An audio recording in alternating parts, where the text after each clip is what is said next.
புழியர்கோன் வெப்பொழித்த புகழியர்கோன் கடல் போற்றி ஆழிமிசை கல்மிதப்பில் அணைந்தபிரான் அடி போற்றி வாழியை திருநாவலூர் வன்தொண்டர் பதம் போற்றி ஊழிமொழி திருவாத ஊரர் திருத்தாள் போற்றி. நம்ம நால்வருக்கு வணக்கம் தெரிவிச்சுட்டு இப்போ நம்ம திருவாசகத்தில் போற்றி திரு அகவலில் இருக்கும். நம்ம பார்த்தது அடியோடு நடுவீர் ஆனாய் போற்றின்றத பார்த்தோம்.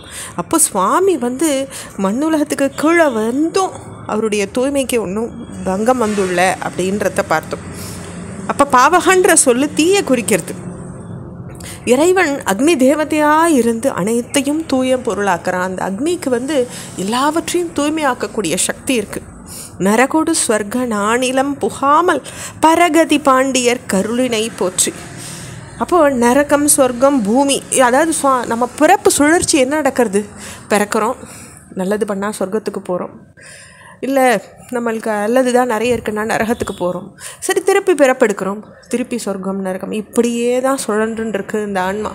அதுக்கு வீடு பேர் அடையிறதுன்றதோ வைகுண்டத்தையோ இல்லை கைலாயத்தையோ அதால் காண முடியல. அப்போ அதைத்தான் இங்கே சொல்கிறாங்க. அதை அந்த கீழ்நிலையிலேயே விட்டுடாது வீடு பேற்றின பாண்டியனுக்கு கொடுத்த இறைவா உமக்கு போற்றிங்கிறாங்க. ஒளிவர நிறைந்த ஒருவ போற்றி செழுமலர் சிவபுரத்தரசே போற்றி. அப்போ பரிபூர்ணனா எங்கேயும் நிறைஞ்சிருக்கிறவனே போற்றி. செழுமையான பூக்கள் நிறைஞ்சுள்ள சிவபுரத்துக்கு தலைவா போற்றி.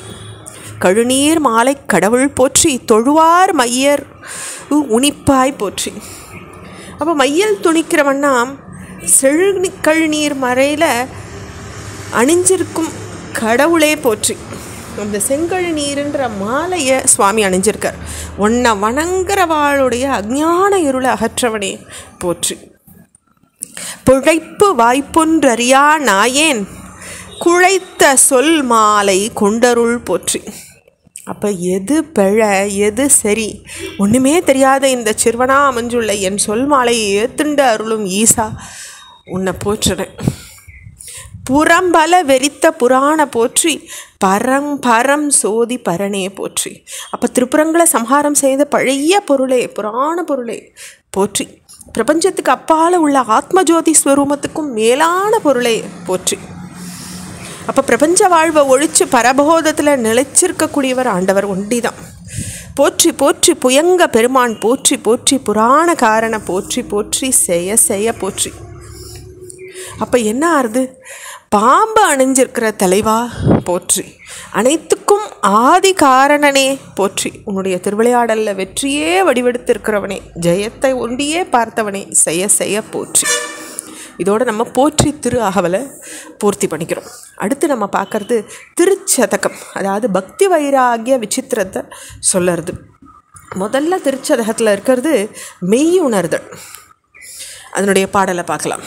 மெய்தான் அரும்பி விதிர் விதிர்த்து உன் விரையார் கழற்கென் கைதான் தலை வைத்து கண்ணீர் ததும்பி வெதும்பி உள்ளம் பொய்தான் தவிர்ந்து உன்னை போற்றி செய்ய செய்ய போற்றி என்னும் கைதான் நெகிழ விட்டேன் உடையாய் என்னை கண்டுகொள்ளே.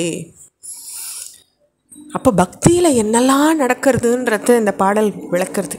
நறுமணம் நிறைஞ்சுள்ள உன்னுடைய திருவடியை நாடுற எனக்கு உடல் புலகாங்கிதம் அடையிறது. மெய்தான் அரும்பி உணர்ச்சி வேகத்தால் அது நடுநடுங்கிறது. விதிர் விதிர்த்து என் கைகள் ரெண்டையும் தலையில் வச்சு உன்னை வணங்குறேன்.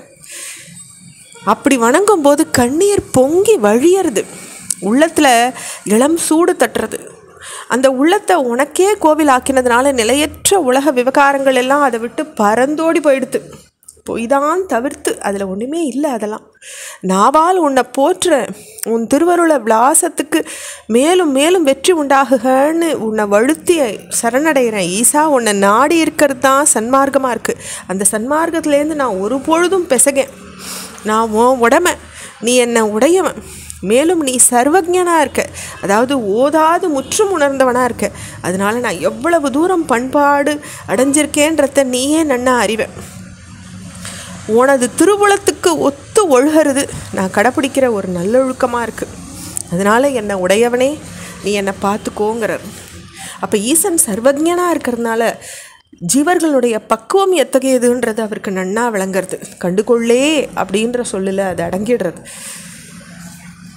இதான் முதல் பாடல் திருச்சதகத்தினுடையது. தொடர்ச்சியை நம்ம அடுத்த பகுதியில் பார்க்கலாம். ஓம் நம சிவாய்.